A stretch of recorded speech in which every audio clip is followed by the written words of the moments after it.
Mesdames, Messieurs, bonsoir et merci de nous accueillir chez vous. Tout de suite, le sommaire. Développement de la région de Matam. Le gouvernement va dégager une enveloppe de 126 milliards de francs CFA entre 2013 et 2015. C'est ce qui ressort du conseil interministériel qui s'est tenu ce matin à Matam. Matam qui a accueilli aujourd'hui le président de la République. Nous serons en direct avec notre équipe sur place. Centenaire de la naissance d'Aimé Césaire, au programme ce mercredi un colloque sur l'œuvre de ce grand humaniste, cérémonie organisée par l'OIF sous la présidence du chef de l'État. Et puis sport football, préparation du match Sénégal-Angola à Conakry. Les Lions ont effectué leur deuxième séance d'entraînement. La tanière au complet se dit satisfaite du public guinéen à 72 heures de cette rencontre, comptant pour les éliminatoires de la Coupe du Monde 2014. Voilà, nous nous rendrons tout à l'heure à Matam où se tient demain le Conseil des ministres décentralisé. Nous serons avec notre équipe déployée dans la région. En attendant le centenaire de la naissance d'Aimé Césaire fêté à Dakar à travers un colloque, l'œuvre du grand humaniste a été célébrée. Une cérémonie organisée par l'OIF. La manifestation a été présidée par le chef de l'État, Hadi Kane. Mais Aimé Césaire, toi le grand poète, toi le martiniquais, je pense que c'est étudiant ce qu'il a dit, mais c'est correct. Tu as dit correct? Oui. Qui? On ne dit jamais les gens, on dit les gens. 4 jours pour honorer et célébrer l'œuvre d'un grand humaniste qui était Aimé Césaire. Le collègue international Aimé Césaire, cahier de retour au pays ancestral, a permis de mettre l'accent sur l'illustre écrivain et homme d'État martiniquais. Hommage auquel ont été associés Léopold Sédar Senghor et Léon Gontran Damas, qui furent ses amis et compagnons de plume. Je trouve que c'est une initiative géniale, associée à l'occasion du centenaire de Césaire, ses 3 amis, Césaire, Senghor, Damas, c'est génial. D'autre part, cet hommage prend un aspect particulier, en ce sens que nous avons entamé la dernière semaine du centenaire de Damas. Et nous nous rendons compte que Damas passe le relais à Césaire. Ils ont toujours échangé des relais entre eux. Cette fois-ci, Damas passe le relais à Césaire. Et c'est en quelque sorte un hommage à la négritude qui persiste. Des hommes qui ont eu apporté une contribution considérable au rayonnement de la langue française. Le premier président de la République du Sénégal, Léopold Sédar Senghor, un poète de renom mondial et père fondateur de la francophonie. Hamidou Sall, représentant l'Organisation internationale de la francophonie, a délivré le message de son secrétaire général. Ce retour en terre ancestrale a quelque chose de sacré quand on sait qu'Aimé Césaire nous a dit: l'Afrique a représenté pour moi le retour aux sources, la terre de nos pères, donc une immense nostalgie et le lieu d'accomplissement de moi-même. Je crois que je n'aurais pas été moi-même si je n'avais pas connu l'Afrique. C'était cette dimension essentielle de moi-même que je découvrais un matin de septembre 1931, lorsque dans la cour du lycée Louis-le-Grand, je fis la connaissance de Léopold Sédar Senghor. L'événement a une portée toute particulière en ce qu'il se tient en présence des membres de la famille de Césaire, de Senghor et de Damas. Des délégations venues de la Martinique, de la Guyane et de la Guadeloupe. En célébrant Aimé Césaire, hommage a été aussi rendu à la négritude. Ce colloque hommage se tient au moment où le Sénégal s'apprête à abriter le 15e sommet de la francophonie prévu en 2014. Ce sommet est rempli de symboles et je voudrais en faire un moment significatif. Mesdames et messieurs, si le Sénégal célèbre donc aujourd'hui le centenaire de la naissance du nègre fondamental, disparu par un improbable petit matin du 17 avril 2008, c'est surtout à cause de son lien indéfectible et inaltérable avec le président poète Léopold Sédar Senghor. Car l'amitié admirable et exemplaire entre ces deux hommes qui ont marqué le XXe siècle est universellement reconnue. Aimé Césaire a profondément aimé le Sénégal, qui le lui rend au centuple. Il a visité plusieurs fois notre pays, dont il se dit subjugué, notamment par la Casamance. Aimé Césaire était réellement et sincèrement attaché au Sénégal. Le combat de ces illustres hommes de lettres est toujours d'actualité. Il s'agit d'un combat pour la dignité humaine et contre toutes les oppressions. Parlons présent de la baisse du niveau du français. Le constat est fait dans certains établissements scolaires, au lycée John Fitzgerald Kennedy et au lycée d'application Seydou Nourou Tall. Élèves et enseignants ont reconnu le fait. Les causes avancées par les uns et les autres sont multiples. Parmi elles, le manque de lecture et l'usage des langues nationales dans les établissements. Une enquête menée par Aboubakry Kane. Le français souffre. Dans nos établissements, les apprenants s'amusent de moins en moins avec la langue de Molière. Entre élèves, on parle Wolof. Au lieu de parler français ou les autres langues, on parle Wolof. Dans les cours, on voit que les élèves parlent plus le Wolof que le français. On peut dire aussi qu'il y a des textos. Les élèves envoient des messages comme ça pour utiliser le français qu'on avait l'habitude d'utiliser. C'est un relâchement par rapport à la justesse de la langue. Je trouve que les Sénégalais ne mettent pas trop de soin à parler le français correctement. Au-delà des fautes grammaticales, l'expression laisse à désirer. Les élèves évoquent comme raison principale le manque de lecture. Les élèves désormais, ils ne pensent plus au travail. Après l'école, c'est fini. À la maison, ils ne révisent plus leurs leçons. Ils ne font plus de cours particuliers comme on le faisait avant. Ils ne pensent qu'au message, à l'ordinateur. Il y a le manque de lecture. Les élèves n'ont plus tendance à lire. Et on savait que la lecture, ça augmente le niveau de l'élève. La baisse du niveau de français, notamment dans les écoles, est due à l'abandon des bibliothèques, à l'abandon du fait de parler français entre les élèves et à la maison. Les élèves ne lisent plus aussi, car la lecture participe au développement du niveau de français. De plus en plus, les élèves donnent l'impression de ne pas se familiariser avec la langue française, ce qui du coup rend les enseignements plus difficiles. Les raisons avancées par les apprenants sont confirmées par les enseignants. Généralement, ils ne s'expriment pas bien en français parce qu'ils ne lisent pas. C'est surtout ça. Ils ne lisent pas beaucoup et il y a un peu l'aspect moderne des supports. Donc ils utilisent le téléphone, le français du SMS, ça porte atteinte à leur orthographe. Ils se détournent de ce qui est écrit. C'est la lecture qui fait défaut. Déjà qu'ils ont du mal à intégrer les œuvres au programme, c'est-à-dire à lire donc les œuvres là, qu'on leur a indiquées. Donc ce qui fait que nous nous confrontons vraiment à d'énormes difficultés. L'usage du français en famille participe de l'amélioration de l'expression de la langue de Molière. Dans les maisons et dans la rue, les langues nationales prennent le dessus sur le français. Avec mes frères, on s'exprime bien en français à la maison. Des fois, il y a des mots que je ne comprends pas, ou bien des mots nouveaux que j'entends. Donc, je vais demander à ma maman, elle m'explique. Du coup, je m'améliore en français. Les gens n'ont pas l'habitude de s'exprimer en français en famille. Et aussi à l'école, on a constaté que maintenant, beaucoup d'élèves emploient les langues nationales. Et entre les élèves, ils ne communiquent pas, par exemple, en utilisant le français. Et ce qui fait qu'ils ont tendance à perdre en fait beaucoup de choses en ce qui concerne la grammaire et aussi à utiliser le français dans le bon sens. Il arrive aussi, selon les élèves, que certains enseignants s'expriment en cours dans une langue nationale. Si certains d'entre eux parlent de didactisation des valeurs du patrimoine, d'autres condamnent ces habitudes. Il y a ce qu'on appelle le substrat linguistique qui ne peut pas apparaître avec d'autres langues.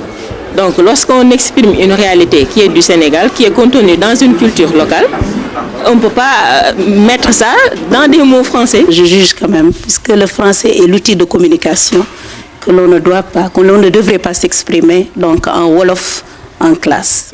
Le fonctionnement du système éducatif répond à des objectifs pédagogiques. Le français étant la langue de communication, la baisse du niveau constitue un handicap dans la transmission du savoir. Nous sommes en plein dans la quinzaine de la francophonie, prétexte pour recevoir sur ce plateau un invité.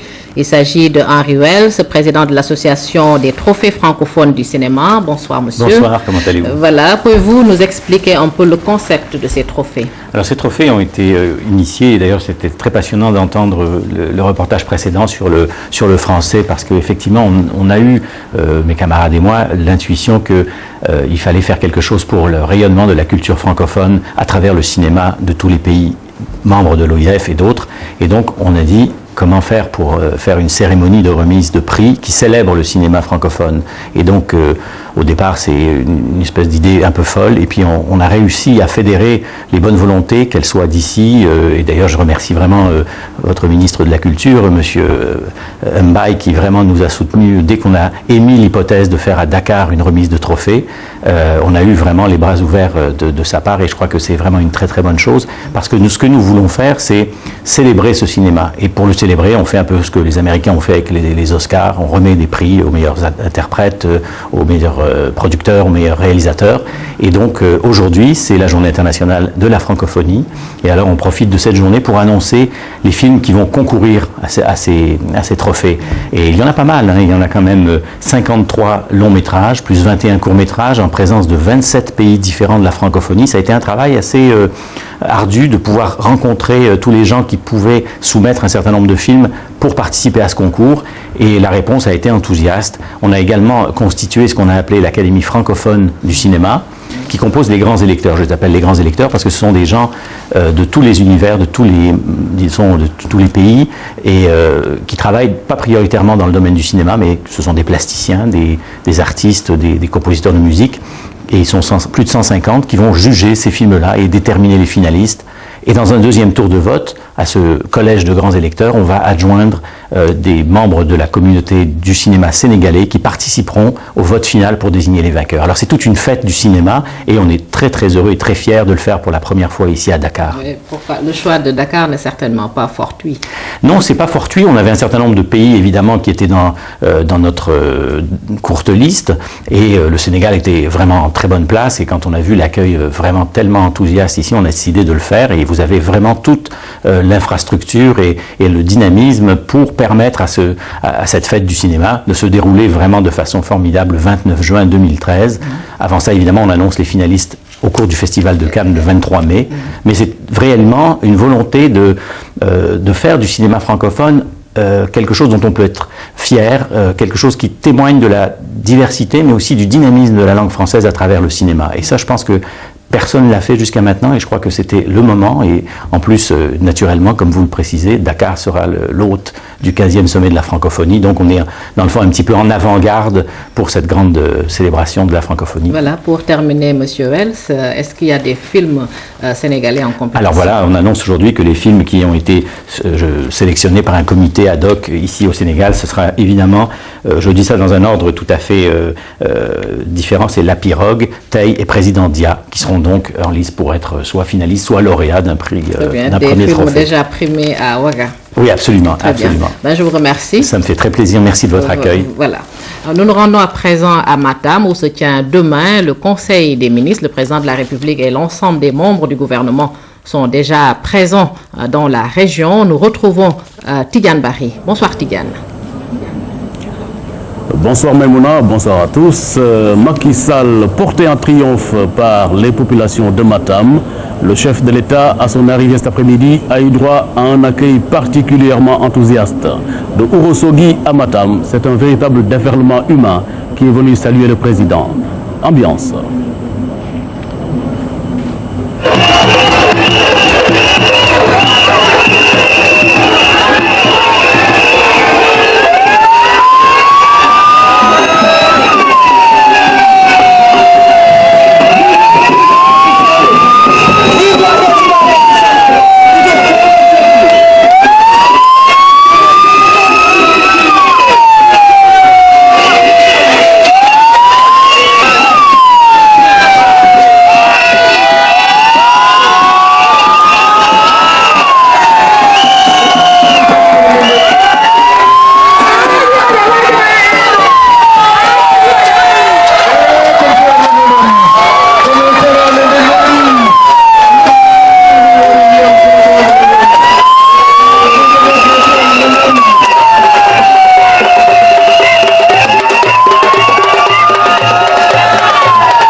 Ourossogui étrenne son nouveau lycée et aura bientôt un institut de formation professionnelle. Cet établissement tient compte des spécificités et des potentialités de la région.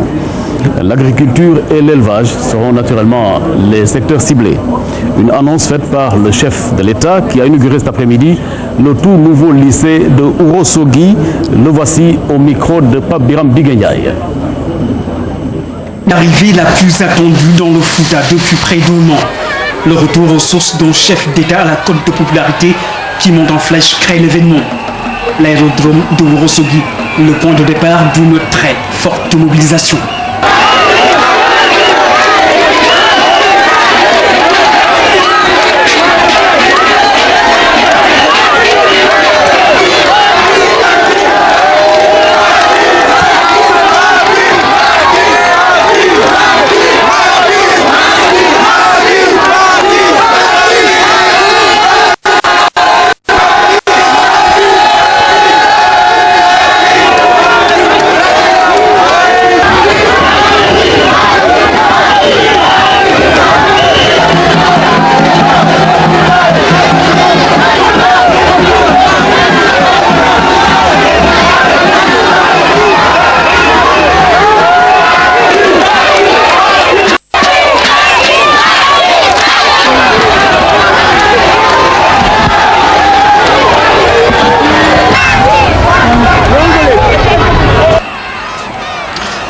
Des moments si uniques, si exceptionnels qui se fondent dans une canicule loin, très loin d'être un frein à l'ivresse d'une joie immense, celle de revoir un fils du terroir devenu père de la nation.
L'image d'une foule en liesse, des sourires qui s'échappent d'une marée humaine au cœur d'un Fouta comblé.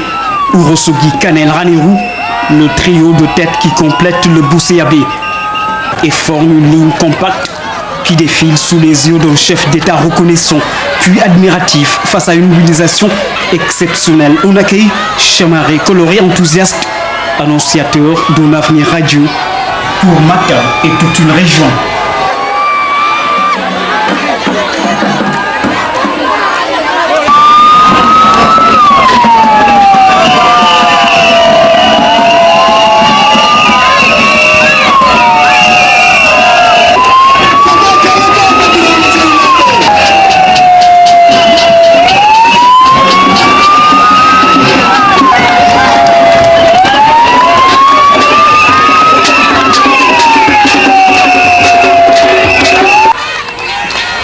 En quittant Ourossogui pour Matam, le président de la République brave un vent chaud et sec pour admirer une nature verdoyante. À l'entrée de la ville, une formidable liesse populaire constitue le clou d'une arrivée inédite. Jamais la visite d'un chef d'État n'a draîné autant de monde dans un Fouta acquis à la cause du chef de l'État. Voilà, c'était la forte mobilisation populaire qui a marqué l'accueil du chef de l'État de Ourossogui, de l'aéroport à Ourossogui et de Ourossogui à Matam. Nous en parlions à l'instant. Ourossogui étrenne son nouveau lycée et aura bientôt son institut de formation professionnelle. Cet établissement tient compte des spécificités et des potentialités de la région. L'agriculture et l'élevage seront les secteurs ciblés. Une annonce du chef de l'État qui a donc inauguré cet après-midi le tout nouveau lycée de Ourossogui. Voici le chef de l'État au micro de Pape Biram Biguenyaï. Ce modèle doit être un peu multiplié à travers le pays, mais je sais que dans le Fouta et dans l'espace d'immigration que constitue le terroir du Fouta, plusieurs exemples ont permis de construire des lycées, des collèges. Il faudrait que l'État également vienne en rescousse pour vous aider dans un centre, dans un institut d'enseignement supérieur professionnel. Et le ministre de l'Éducation vient de le confirmer, qui prend l'engagement aussi que nous allons vous doter de cet institut à l'image de Thiès, avec une vocation peut-être agricole ou agro-pastorale, tenant compte des potentialités de la région. Les besoins exprimés pour la région de Matam s'élèvent à 522 milliards de francs. Mais déjà, pour la période 2013-2015, l'État va accorder à la région une enveloppe de 127 milliards de francs. C'est en substance la principale résolution prise en conseil interministériel ce matin ici au niveau du conseil régional. Et pour les besoins exprimés, l'arbitrage de l'État se fera dans les plus brefs délais. Compte rendu, Cheikh Bamba Gueye.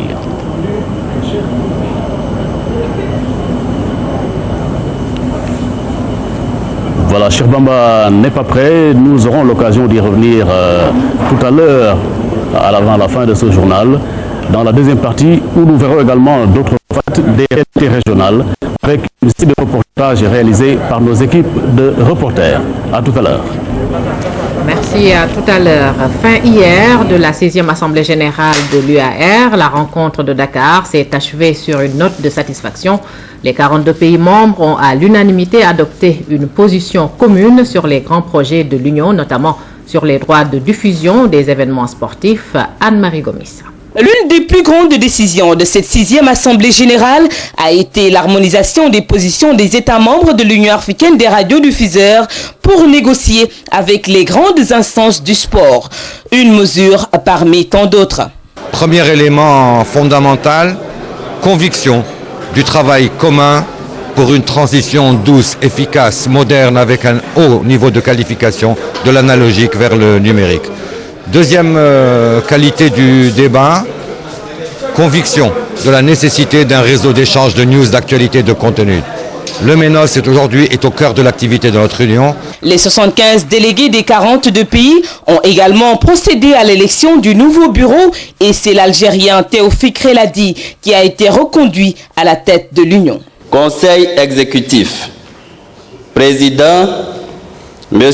Théophile Reladi de l'Algérie. Premier vice-président, le Ghana. Deuxième vice-président, le Mali. Troisième vice-président, l'Angola. L'Union africaine des radiodiffuseurs a profité de sa rencontre de Dakar pour honorer la première femme journaliste du Sénégal pour son combat pour l'émancipation de la femme.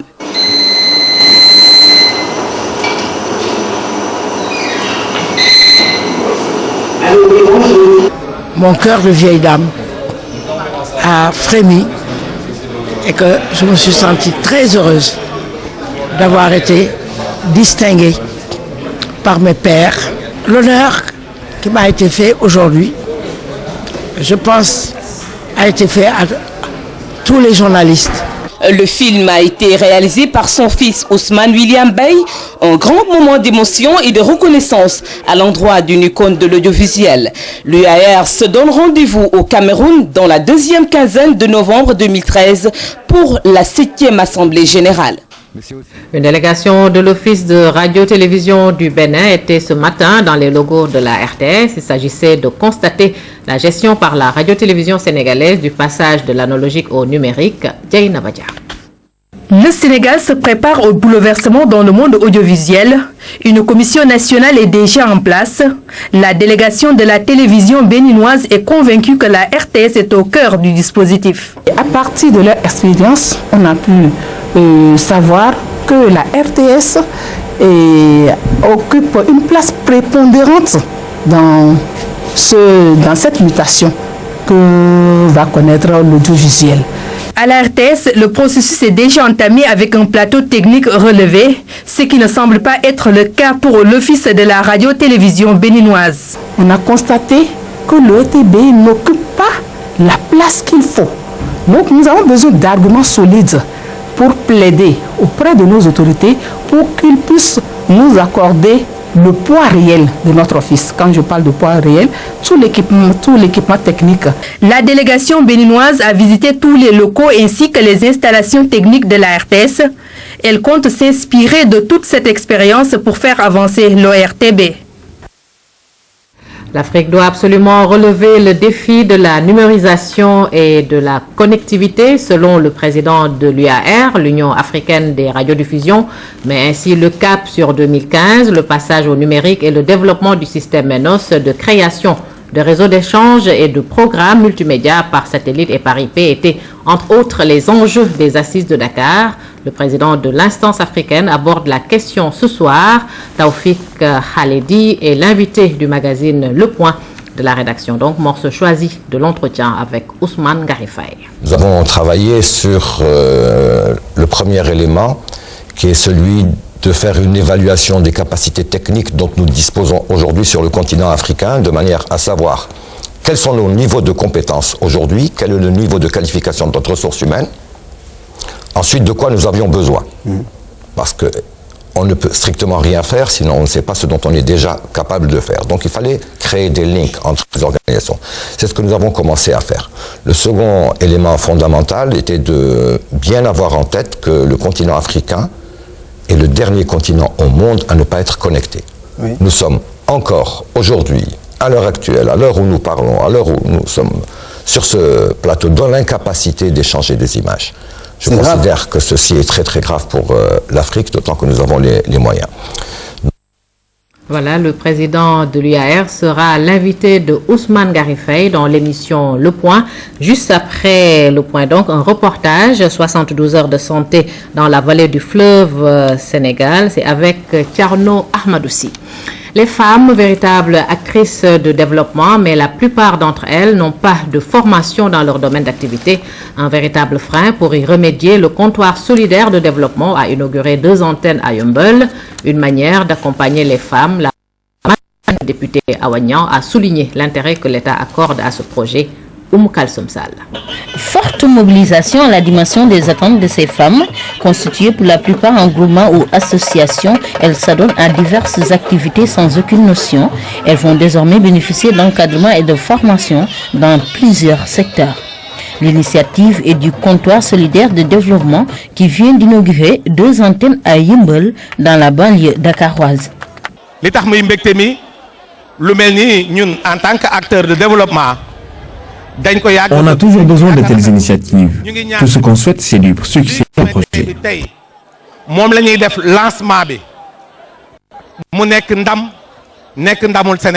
L'objectif est de contribuer à la promotion des populations à la base et ainsi participer à l'effort de développement intégré et endogène de nos collectivités locales. C'est dans cette rhétorique que le CSD compte mener avec l'appui des autorités de tutelle, ici présentes, des interventions ciblées basées sur le renforcement des capacités des femmes afin de réduire le chômage et la pauvreté de la banlieue. Dans son vœu d'accompagner les populations de la banlieue vers le développement, l'État considère le comptoir solidaire de développement comme un partenaire privilégié, a souligné la marraine du CSD. Les questions de formation des femmes, de financement, de suivi et des projets pourront devenir une réalité concrète au bénéfice de notre chère sœur. Nous comptons nous impliquer en tant qu'élus de la banlieue à accompagner toutes les populations afin d'améliorer les conditions de vie et de travail des femmes. Ces deux antennes constituent un premier pas. Le comptoir solidaire de développement compte élargir son action à toutes les collectivités locales. Ainsi, ces femmes outillées répondront mieux à leur statut d'entrepreneur. Bilan des opérations du plan Orsec édition 2012, des résultats satisfaisants ont été notés, mais les dispositifs doivent être renforcés pour assister les sinistrés. L'hivernage 2013 se prépare déjà. Un nouveau projet est en phase d'élaboration. Ce programme vise un système d'alerte pour la gestion des inondations. Turodia. Sénégal, plus particulièrement dans la banlieue dakaroise, saison des pluies rime avec malheur, fatigue, insécurité, en somme, risque de catastrophe. La protection de ces couches vulnérables devient une préoccupation majeure pour l'État et ses partenaires au développement. 26 août 2012, des centaines de personnes sinistrées ont pu être secourues, relogées et des dizaines de quartiers libérés des eaux à travers tout le pays, grâce aux dispositifs d'urgence mis en œuvre par le gouvernement. Vous nous permettrez de saluer, au passage, l'engagement et le courage de tous ces hommes et ces femmes issus des structures nationales, locales et de la société civile qui se sont dévoués à la tâche pour mettre en œuvre le dispositif Orsec. Toutefois, en dépit des résultats appréciables obtenus dans le cadre du plan Orsec, nous devons accepter en toute modestie qu'une œuvre humaine est toujours perfectible. Beaucoup de programmes ont été mis en œuvre pour régler le problème des inondations, notamment le plan Orsec. Ce nouveau projet vise l'installation d'un système d'alerte. À s'assurer que nous avons des dispositifs qui permettent d'abord de prévoir ces catastrophes, mais comme les risques zéro n'existent pas, quand elles surviennent, au moins qu'on puisse limiter les impacts. Selon les prévisions concernant le changement climatique, les impacts du phénomène vont s'empirer dans les années à venir. C'est pourquoi les autorités étatiques ont décidé de prendre les devants. Le Sénégal est sur la bonne voie dans la lutte contre les polluants organiques persistants et mieux, il verra bientôt des projets soumis financés par le Fonds mondial pour l'environnement. Un atelier a regroupé une vingtaine de pays. Il s'agit de réviser les plans nationaux pour répondre aux critères définis par la Convention de Stockholm à Dubumbaï. La pollution peut provenir d'éléments immédiats, proches de nous, mais parfois ce qui pollue peut venir de loin, amené par les vagues marines ou l'air impur contenant les germes toxiques, voire cancérigènes, ou ce qu'on appelle les POP. Pas le journal, mais un acronyme, polluants organiques persistants. C'est des produits extrêmement toxiques, extrêmement dangereux, rémanents, persistants, qui font de très longues distances. Par exemple, un POPs produit aux États-Unis ou en Chine peut se retrouver au Sénégal sous l'effet de la dynamique de l'atmosphère. Donc, ce qui fait que nous avons trouvé des traces de POP dans des zones très reculées de leur lieu de production. Le Fonds mondial pour l'environnement, conscient du fait que les plans nationaux de mise en œuvre doivent être révisés suite à l'amendement il y a 2 à 3 ans de la Convention de Stockholm, veut mieux prendre en compte les 10 nouveaux POP à introduire dans les plans nationaux pour être à jour. On veut les aider, en tout cas à travers l'expertise ici qui est présente, pour les familiariser avec les dispositions de la Convention, donc connaître les produits dont on parle, les polluants organiques persistants, de pouvoir les inventorier, c'est-à-dire les quantifier, mais également d'initier des projets pour arriver à terme, donc de les réduire et à long terme de les éliminer, puisqu'ils ont un impact avéré, certifié déjà, sur la santé humaine et l'environnement. Nous avons reçu à ce jour, pour les plans nationaux, à actualiser une 50aine de demandes et nous avons financé la plupart de ces demandes. Alors le Sénégal a également soumis une demande et je pense que sa demande est en bonne voie d'approbation. Le FEM, Fonds mondial pour l'environnement, semble disposé à financer tout projet à fort impact environnemental en mesure de mieux lutter pour la réduction du volume des rejets en provenance des incinérateurs de déchets, des véhicules à moteur, des raffineries, entre autres sources potentiellement polluantes. Le président Barack Obama est en Israël. C'est sa première visite officielle après sa réélection à la tête des États-Unis. La relance du processus de paix entre Palestiniens et Israéliens et le dossier nucléaire iranien devrait figurer en bonne place dans les entretiens avec les autorités de l'État hébreu. Il est un peu plus de midi ce mercredi lorsque l'avion de Barack Obama atterrit sur l'aéroport Ben Gourion. C'est sa première visite en Israël en tant que chef d'État et son premier voyage à l'étranger depuis sa réélection. Le sourire est un brin crispé. Le président américain sait que ces 3 jours ici ne seront pas de trop pour redorer son image. Perçu comme le plus pro-palestinien des présidents américains, il lui faudra convaincre. À commencer par le premier ministre israélien Benjamin Netanyahou. Les 2 hommes ne s'aiment pas. Dans cette région, le vent du changement apporte à la fois des promesses et des périls. Alors, je vois cette visite comme une occasion de réaffirmer le lien indissoluble entre nos nations et l'engagement sans faille de l'Amérique pour la sécurité d'Israël. Première visite, la batterie du système antimissile Dôme de fer que les États-Unis ont largement financé. Une visite symbolique comme celle que le président américain a prévu de multiplier, à défaut d'autre chose. Car dans ses bagages, aucun plan de paix, la Maison-Blanche avait prévenu depuis longtemps. Barack Obama vient ici pour écouter Israéliens et Palestiniens. Il se rendra dans les territoires, mais là aussi, il faudra convaincre, car les Palestiniens ont perdu leurs illusions sur les capacités de Washington à faire pression sur Israël. Un voyage à haut risque donc, où l'on parlera aussi beaucoup de l'Iran. Face au progrès nucléaire de la République islamique, les États-Unis et Israël sont au moins d'accord sur un point.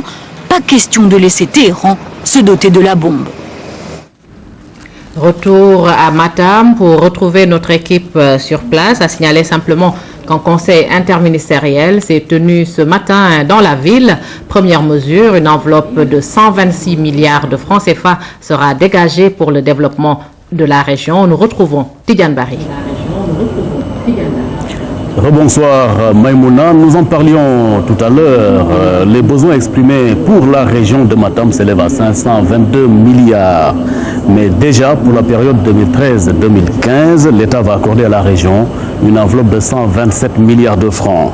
C'est en substance la principale résolution prise ce matin en conseil interministériel présidé par le Premier ministre Abdoul Mbaye. Et pour les besoins exprimés, l'arbitrage de l'État se fera dans les plus brefs délais. C'est une synthèse de Cheikh Bambagay. Le Premier ministre Abdoul Mbaye sacrifie encore une fois de plus à la tradition. Matam à l'honneur. La région attend beaucoup de réalisations du gouvernement. En termes d'investissement, Matam a un pourcentage très faible. Assainissement, santé, infrastructures routières et structurantes restent des domaines prioritaires. Il faut donc accélérer les investissements. Et dans un premier temps, le Premier ministre est revenu sur l'importance de cet exercice. Ce conseil interministériel a été l'occasion pour le gouvernement de mieux s'imprégner des réalités vécues par les populations, les administrations au sein de la région et pour cette fois donc de la région de Matam.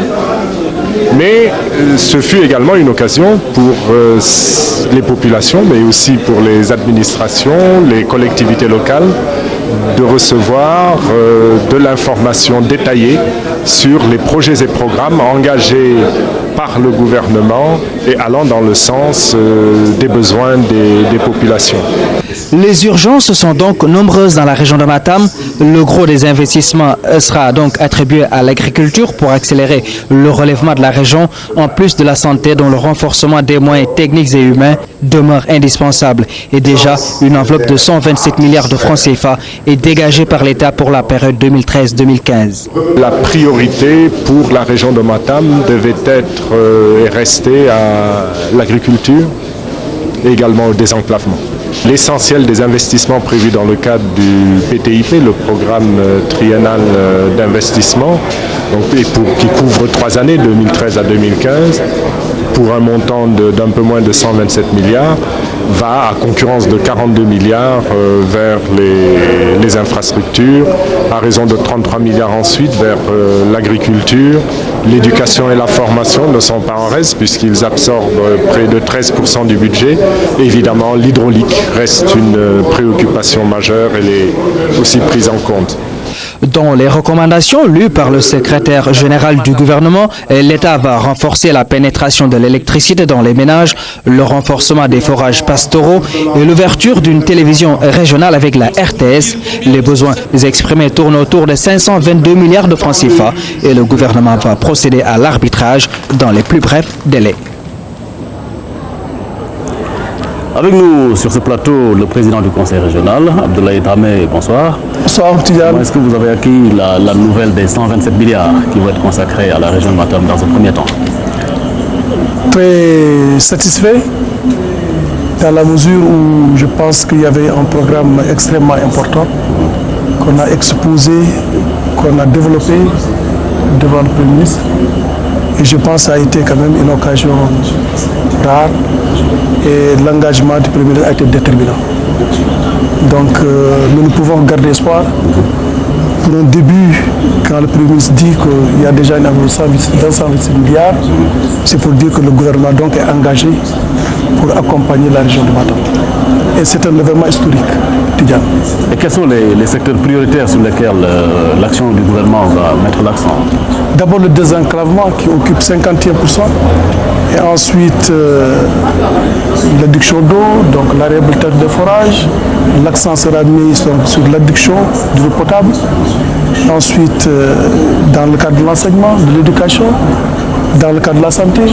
Donc tout ça, c'est des actions prioritaires qui ont été discutées, concertées, partagées au niveau du plan régional de développement intégré.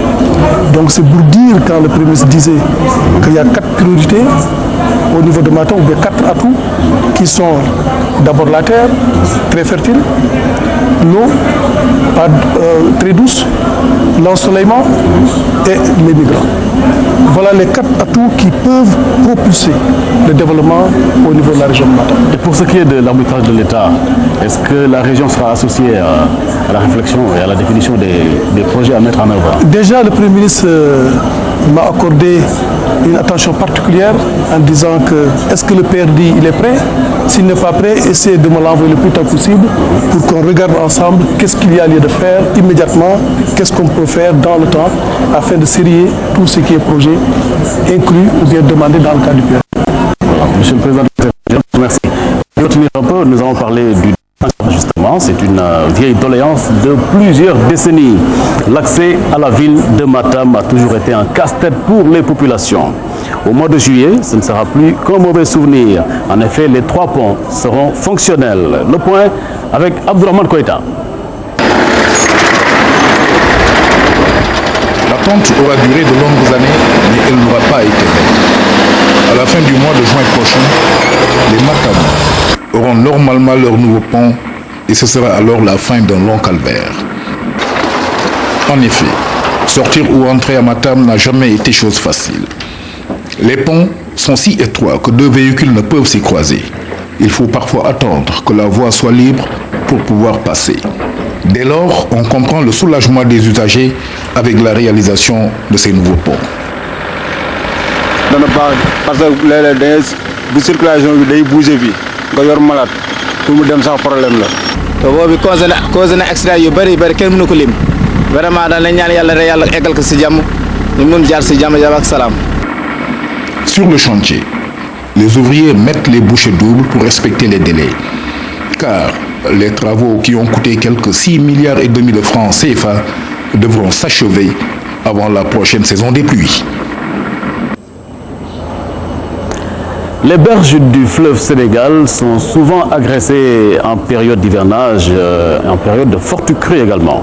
La principale zone touchée, le Dandemayo, c'est un phénomène qui s'appelle l'érosion côtière. Il est sans parler des inondations bien sûr. Sedina Alunfal nous résume tout cela.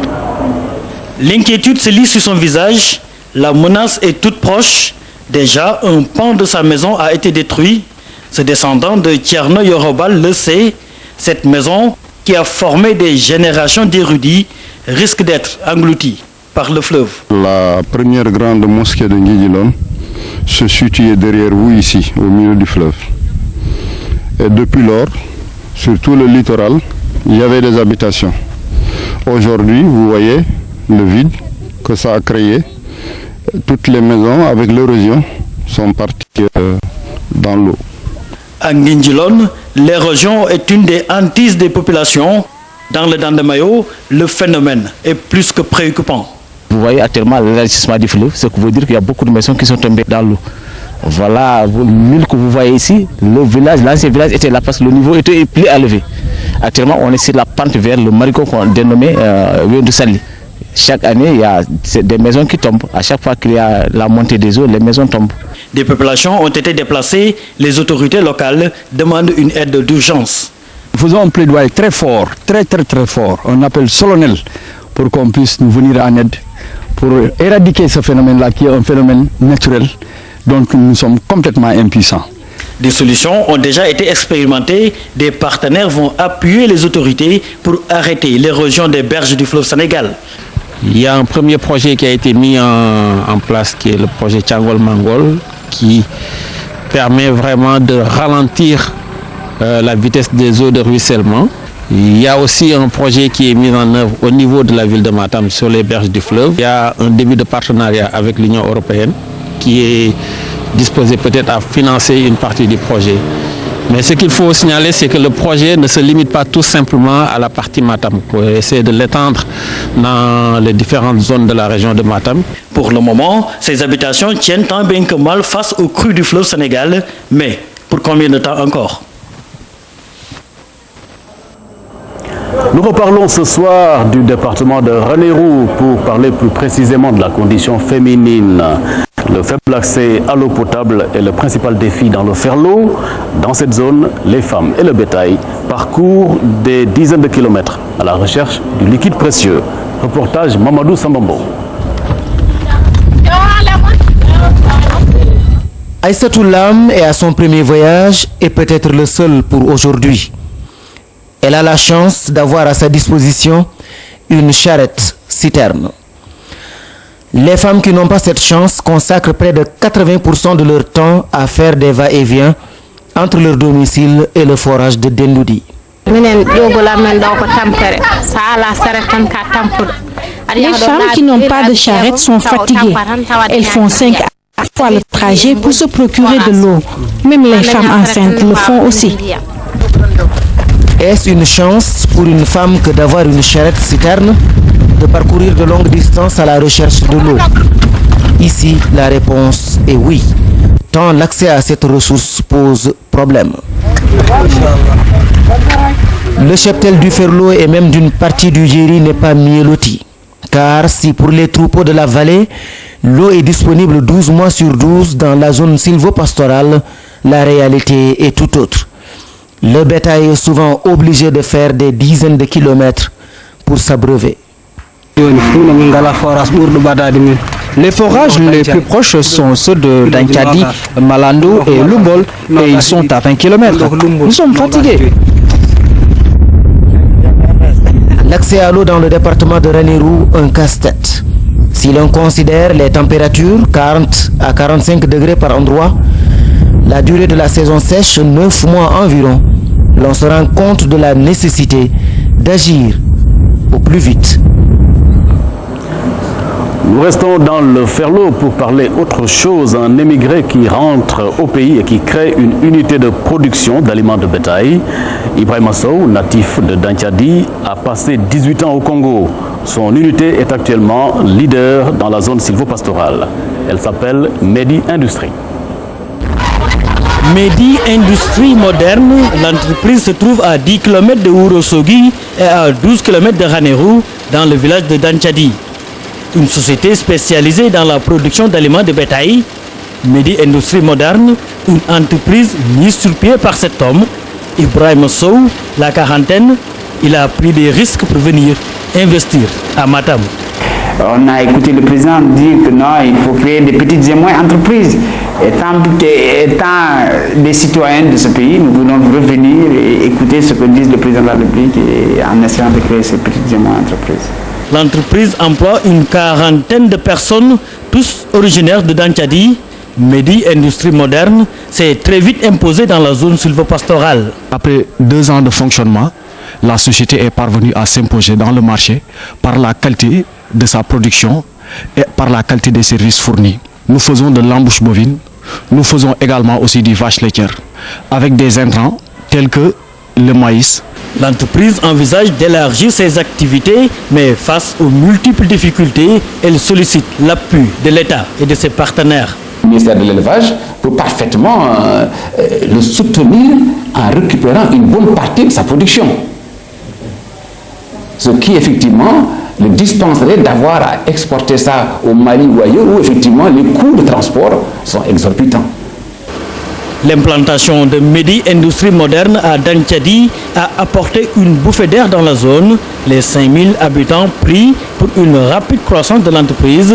Ceci permettra de résorber le taux de chômage à Matam. Je rappelle l'information, le président Macky Sall a eu droit à son arrivée aujourd'hui à Matam, un accueil particulièrement enthousiaste. Demain matin, il va présider ici même, au niveau du conseil régional, le conseil des ministres. D'importantes décisions sont attendues à l'issue de ces travaux. Nous y reviendrons dans le journal de la mi-journée, toujours en direct de Matam. L'équipe de la RTS demain. En marge de la 6e Assemblée générale de l'UAR, la RTS a obtenu les droits de diffusion des dates FIFA, notamment la Coupe du Monde 2014 qui aura lieu au Brésil. L'accord a été signé entre les deux parties. Anne-Marie Gomis. Avec cet accord, la RTS acquiert ainsi les droits terrestres exclusifs de diffusion des événements FIFA 2013-2014. Il s'agit de la Coupe du Monde des moins de 18 ans garçons et filles, la Coupe du Monde des moins de 20 ans garçons et filles, la Coupe du Monde de beach soccer et le Mondial 2014 au Brésil. Pour un service public, je pense que c'est un moment extrêmement important et pour un pays comme le Sénégal, c'est également important parce que le Sénégal est engagé dans la Coupe du Monde et également nous sommes un grand pays de football. Il y a aussi le service public de l'information. Maintenant, à la différence de la Coupe d'Afrique des Nations, avec la FIFA, on a une marge de manœuvre beaucoup plus intéressante. Non seulement c'est plusieurs événements sportifs, mais également il y a un échelonnement du paiement dans le temps, donc sur les 2 ans. Donc il reste maintenant à discuter avec les autorités de la FIFA sur les modalités de paiement justement de ces droits et qui sont beaucoup moins élevés que ceux de la CAN. C'est un événement qui peut être rentabilisé. C'est une possibilité de développer de nouvelles stratégies commerciales pour pouvoir vendre véritablement les différents matchs que nous aurons à retransmettre. Après l'acquisition de ces droits, la radio-télévision sénégalaise anticipe déjà sur les dates FIFA et répond ainsi à la demande du public en général et de tous les férus du ballon. Rendez-vous d'ores et déjà ce week-end avec le match Sénégal-Angola. Et nous parlons toujours football. Justement, l'équipe nationale du Sénégal a effectué sa deuxième séance d'entraînement ce matin. L'exercice s'est déroulé sous une forte chaleur, mais cela n'inquiète pas le sélectionneur national. Le groupe est soudé, selon Mohamed Diamé. Le milieu des Lions s'est aussi prononcé sur son positionnement sur le terrain. Envoyés spéciaux, Momar Ndiaye, Batisso et Cheikh Traoré. Arrivés à Conakry, les Lions sont entrés de plein pied dans la préparation du match contre l'Angola. Ce mercredi, ils ont effectué leur second galop d'entraînement sous une grosse chaleur. Une température qui n'inquiète pas toutefois dans la tanière. Je peux avoir toutes les inquiétudes du monde.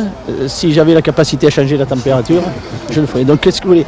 Vous savez, moi je suis très pratique et pragmatique. Et face à des situations qu'on ne maîtrise pas, ça ne sert à rien de poser des questions parce que donc il faudra être. On fait tout ce qu'il faut en dehors, s'adapter, s'entraîner quand il faut, récupérer, bon, enfin, tout ce qu'il faut pour faire face à cette température, sachant que vous avez des joueurs professionnels qui sont préparés physiquement pour répondre à des situations qui sont compliquées. Le groupe au grand complet a pris part à la séance. Si la veille, le sélectionneur avait plus insisté sur le footing et les étirements pour récupérer du voyage, celle de ce jour a été plus rythmée. Les joueurs sont déjà dans l'ambiance du match de samedi. Le probable capitaine des Lions parle d'un groupe concentré et vivant dans une bonne ambiance. Le groupe, comme je vous dis, il a pris un peu plus de jeunesse, comme vous savez. Et, bon, les joueurs, on commence à s'entendre de mieux en mieux aussi, parce que je suis arrivé dans une équipe où il y avait déjà un bon feeling.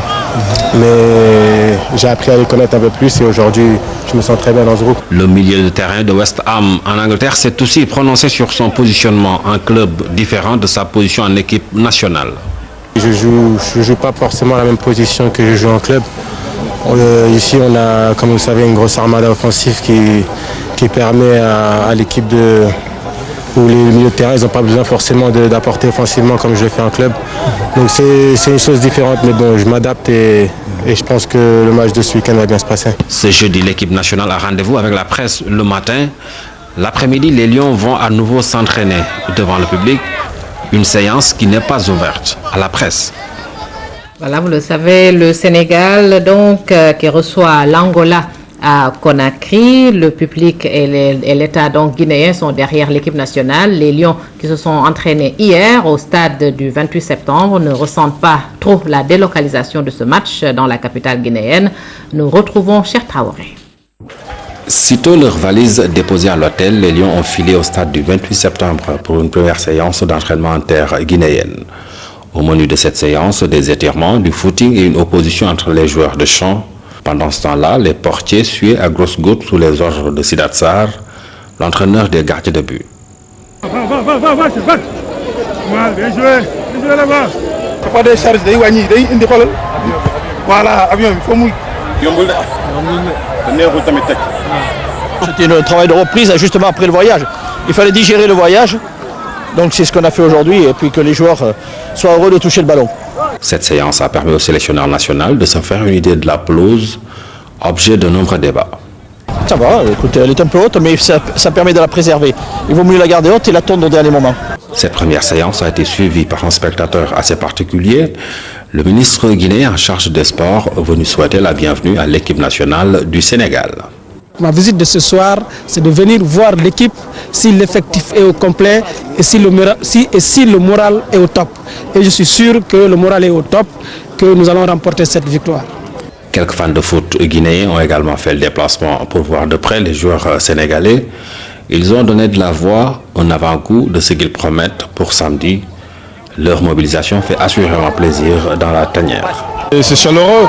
Vous regardez, voilà, les jeunes sont là. Ça veut dire que la Guinée est derrière nous. Et pour l'instant, ça se passe bien. Et j'espère le match le jour J. Donc, on sera deux pays contre un seul pays, quoi. On n'a pas l'impression d'être à l'extérieur car le peuple guinéen est derrière nous. Donc, on se sent comme à la maison et on va faire le nécessaire pour faire un gros match et justement pour la fierté du Sénégal et de la Guinée. J'ai joué lundi, j'avais un match en retard, on a joué hier, c'est à cause de ça que le coach m'a dit de faire seulement le footing, c'est à cause de ça que je n'ai pas participé entièrement à l'entraînement. Après ce premier galop d'entraînement au stade du 28 septembre, les Lions ont encore filé à l'hôtel pour goûter aux délices d'un repos bien mérité après plusieurs heures de vol entre Paris et Conakry. Avant de nous quitter, retour à Matam, c'est pour revivre l'ambiance de l'accueil du chef de l'État.